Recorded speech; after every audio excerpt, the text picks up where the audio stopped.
ಆತ್ಮೀಯ ಬಂಧುಗಳೇ, ಮಹಾಭಾರತ ಉದ್ಯೋಗ ಪರ್ವ ವಿದುರ ನೀತಿ ಇದರಿಂದ 8ನೇ ಅಧ್ಯಾಯವನ್ನು ತಿಳ್ಕೊಳ್ತಾ ಇದ್ವಿ. ಹೋದ ಭಾಗದಲ್ಲಿ ವಿದುರರು ಧೃತರಾಷ್ಟ್ರನಿಗೆ ಹೇಳ್ತಾರೆ, ಯಾವುದು ನಿತ್ಯವೋ ಅದರಲ್ಲಿ ಸ್ಥಿತರಾಗಿರಿ, ನೀವು ಸಂತೋಷವನ್ನು ಧರಿಸ್ಕೊಳ್ಳಿ, ಯಾಕಂದ್ರೆ ಸಂತೋಷನೇ ಎಲ್ಲಕ್ಕಿಂತ ದೊಡ್ಡ ಲಾಭ. ಎಂತೆಂಥ ದೊಡ್ಡ ದೊಡ್ಡ ರಾಜರು ಮಹಾನುಭಾವರೆಲ್ಲರೂ ಕೂಡ ಎಷ್ಟೇ ಅವರು ಶಕ್ತಿವಂತರಾಗಿದ್ರು, ಈ ಪೃಥ್ವಿಯ ಶಾಸನವನ್ನ ಮಾಡಿದ್ರು ಕೂಡ ಕೊನೆಯಲ್ಲಿ ಯಮರಾಜನ ವಶಕ್ಕೆ ಹೋಗಿದಾರಲ್ವಾ, ಅದ್ರ ಕಡೆ ನೀವು ಗಮನ ಹರಿಸಿ, ಯಾಕೆ ಇಷ್ಟೊಂದು ಆಸೆ ಪಡ್ತಾ ಇದ್ದೀರಾ, ಇದೆಲ್ಲ ಶಾಶ್ವತ ಅಲ್ಲ ಅನ್ನೋ ರೀತಿ ಬುದ್ಧಿವಾದವನ್ನ ಹೇಳ್ತಾನೆ. ಈಗ ಮುಂದುವರೆದು ಹೇಳ್ತಾರೆ, ರಾಜನೇ, ಯಾರನ್ನ ನಾವು ಬಹಳ ಕಷ್ಟಪಟ್ಟು ಸಾಕಿ ಬೆಳೆಸಿರ್ತೀವೋ ಅದೇ ಮಗ ಯಾವಾಗ ಸತ್ ಹೋಗ್ತಾನೋ ಆಗ ಮನುಷ್ಯ ತಕ್ಷಣ ಅವನನ್ನ ಮನೆಯಿಂದ ಹೊರಗಡೆ ಹಾಕ್ತಾನೆ. ಆ ಸತ್ತ ಮಗನನ್ನ ಒಳಗಡೆ ಇಟ್ಕೊಳ್ತಾರ? ಇಲ್ಲ, ಅದನ್ನಾಗ್ಲೇ ನನ್ನ ಮಗನ ಹೆಣ ಅಂತ ಹೇಳ್ತಾರೆ ಹೊರತು, ಅಥವಾ ನನ್ನ ಮಗನ ಬಾಡಿ ಅಂತ ಹೇಳ್ತಾರೆ ಹೊರತು ನನ್ನ ಮಗ ಅಂತ ಹೇಳಲ್ಲ. ಮತ್ತೆ ತಕ್ಷಣ ಅವನನ್ನ ಹೊರಗಡೆ ಹಾಕ್ತಾರಲ್ವಾ. ಮೊದಲು ಅವನಿಗೋಸ್ಕರ ಮಕ್ಕಳ ಹಾಗೆ ಕರುಣೆಯ ಸ್ವರದಲ್ಲಿ ಅಳ್ತಾರೆ. ಈಗ ಮಕ್ಕಳು ಸತ್ತಾಗ ನೋಡ್ತೀರಲ್ವಾ, ಮಗು ಏನಾದ್ರೂ ಕಳ್ಕೊಂಡಾಗ ಅಳತ್ ನೋಡಿ, ಆ ರೀತಿ ಅವನ ಮೇಲೆ ಕರುಣೆಯಿಂದ ಅಳ್ತಾರೆ. ಆಮೇಲೆ ಸಾಧಾರಣವಾದಂತಹ ಕಟ್ಟಿಗೆ ಮೇಲೆ ಮಲಗಿಸಿ ಅವನನ್ನ ಸುಡ್ತಾ ಇರುವಂತ ಬೆಂಕಿಯಲ್ಲಿ ಹಾಕ್ಬಿಡ್ತಾರೆ ಅಲ್ವಾ. ಸತ್ತಿರುವಂತ ಮನುಷ್ಯನ ಹೆಣವನ್ನ ಬೇರೆ ಜನರು ಭೋಗಿಸ್ತಾರೆ. ಅಂದ್ರೆ ಆ ಮನುಷ್ಯ ಸಾಯೋ ತನಕ ಮಾತ್ರ ಅವನಿಗೆ ಬೆಲೆ.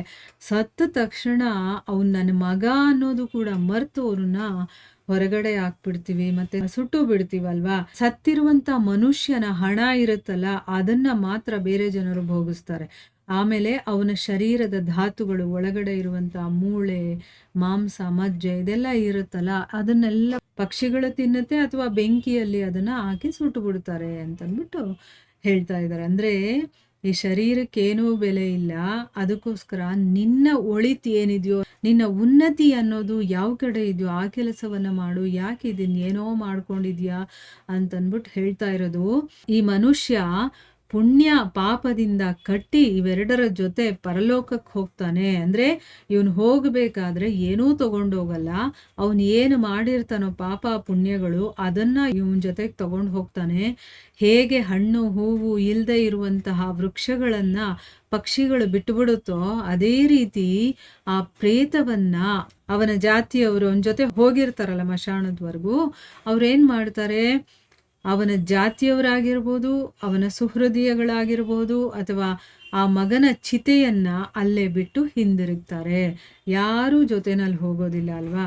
ಅಗ್ನಿಯಲ್ಲಿ ಹಾಕಿರುವಂತ ಆ ಪುರುಷನ ಹಿಂದೆ ಕೇವಲ ಯಾರು ಹೋಗೋದು, ಅವನು ಮಾಡಿರುವಂತಹ ಒಳ್ಳೆಯದು ಮತ್ತೆ ಕೆಟ್ಟದ್ದು ಮಾತ್ರ ಹೋಗುತ್ತೆ.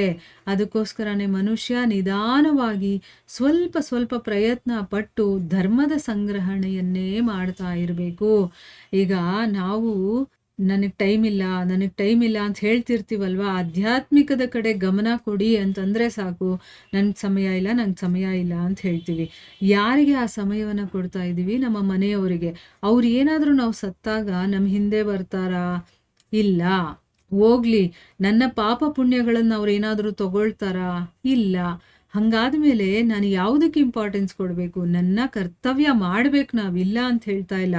ನಮ್ಮ ಕರ್ತವ್ಯವನ್ನ ಆದಷ್ಟು ಮಾಡಿ ಬೇಗ, ಅಂದ್ರೆ ಸಮಯವನ್ನ ಕಡಿಮೆ ಯೂಸ್ ಮಾಡಿ, ಐಹಿಕಕ್ಕೆ ಅಥವಾ ನಮ್ಮ ಮನೆಯವ್ರಿಗೆ, ನನ್ನ ಜವಾಬ್ದಾರಿಗಳಿಗೆ ಆದಷ್ಟು ಸಮಯವನ್ನ ನಾನು ಧರ್ಮ ಸಂಗ್ರಹಣೆ ಮಾಡೋದ್ರಲ್ಲಿ ನಾನು ಮಾಡ್ಕೋಬೇಕು. ಏನು ಧರ್ಮ ಸಂಗ್ರಹಣೆ ಅಂತಂದ್ರೆ, ಆ ಭಗವಂತನ ನಾಮ ಸ್ಮರಣೆ ಮಾಡೋದು, ಭಗವಂತನ ಬಗ್ಗೆ ಕೇಳೋದು, ಸತ್ಸಂಗದಲ್ಲಿ ಭಾಗಿಯಾಗೋದು, ಈ ವಿಷಯಗಳನ್ನ ಧರ್ಮ ಸಂಗ್ರಹಣೆ ಅಂತ ಹೇಳೋದು.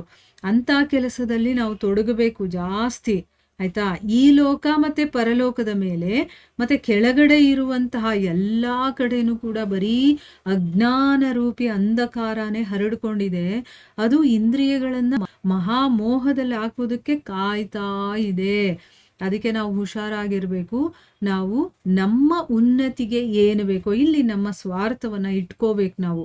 ಯಾಕೆ ಅಂತಂದ್ರೆ ಬೇರೆಯವರಿಗೆ ನಾವು ಕೆಲಸ ಮಾಡಬೇಕಾದ್ರೆ ನಿಸ್ವಾರ್ಥತೆಯಿಂದ ಕೆಲಸ ಮಾಡಬೇಕು. ಆದ್ರೆ ನನ್ನ ಉನ್ನತಿಯನ್ನ ಬಯಸೋದಿದೆಯಲ್ಲ, ಐಹಿಕವಾಗಿ ಅಲ್ಲ, ಆಧ್ಯಾತ್ಮಿಕವಾಗಿ ನಾನು ನನ್ನ ಉನ್ನತಿಯ ಕಡೆ ತುಂಬಾನೇ ಗಮನ ಕೊಡಬೇಕು.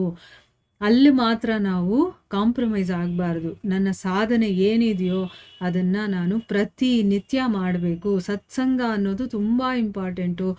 ಜ್ಞಾನ ಅನ್ನೋದು ತುಂಬ ಇಂಪಾರ್ಟೆಂಟ್. ಯಾಕಂದರೆ ನಾನು ಏನು ಮಾಡ್ತಾ ಇದ್ದೀನಿ ಅಥವಾ ನಾನು ಮಾಡ್ತಾ ಇರೋದು ಸರಿನಾ ತಪ್ಪಾ ಅನ್ನೋದು ನನಗೆ ಗೊತ್ತಿಲ್ಲ ಅಂತಂದರೆ ಮನ್ಸಿಗೆ ಬಂದಾಗ ನಾವು ಮಾಡ್ಕೊಂಡು ಹೋಗ್ತಾ ಇರ್ತೀವಿ. ಅದರಿಂದ ನಮಗೇನೂ ಸಿಗೋದಿಲ್ಲ. ಅದಕ್ಕೋಸ್ಕರನೇ ಒಳಿತು ಏನಿದೆಯೋ, ನನ್ನ ಆತ್ಮದ ಉದ್ಧಾರಕ್ಕೆ ನಾನು ಏನೇನು ಮಾಡಬೇಕೋ ಆ ಕೆಲಸಗಳನ್ನು ನಾವು ಮಾಡ್ತಾ ಇರಬೇಕು ಅಂತ ಇಲ್ಲಿ ಹೇಳ್ತಾ ಇದ್ದಾನೆ. ಇನ್ನು ಮುಂದುವರೆದು ಏನು ಹೇಳ್ತಾನೆ ಅನ್ನೋದನ್ನು ನಾವು ಮುಂದಿನ ಭಾಗದಲ್ಲಿ ತಿಳ್ಕೊಳ್ಳೋಣ.